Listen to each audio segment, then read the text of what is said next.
ګرانو کتونکو السلام علیکم. زه محمد سلمان همدرد د حق غږ پښتو چینل خبري لنډیز کې ستاسو کوربه اوس تاسو پام را اړوم د مهمو خبرونو لنډیز ته. ترکیه د افغان حکومت مرکزي پلاوي یو غړي حافظ منصور ویلي چې د وحکي روانو خبرو کې پرمختګ شوی دی.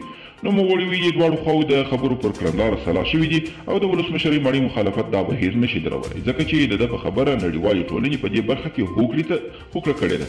د امریکا ولسمشر ډونالډ ټرمپ ویلي که ټاکنیز کالج د جو بایډن بریا اعلان کړي نو دی چمتو دی چې له سپینې ماڼۍ ووځي. ټرمپ یو ځل بیا د رایو اچولو پر مهال د درغلیو په اړه خپلې ادعاوې تکرار کړي دي چې هیڅ اساس نه لري.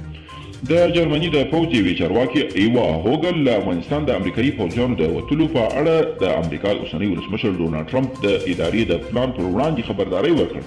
دا په تیر نږدې 10 ورځو کې دویم جرمني چارواکي دی چې له دې پلان سره مخالفت کوي. د عامه روغتیا وزارت وړاندوینې ښیي چې د کورونا وبا پیل شوې دویم څپې په لړ کې به د لومړنۍ هغې په پرتله 4 برابره ډېر خلک په دې کورونا ناروغۍ اخته شي.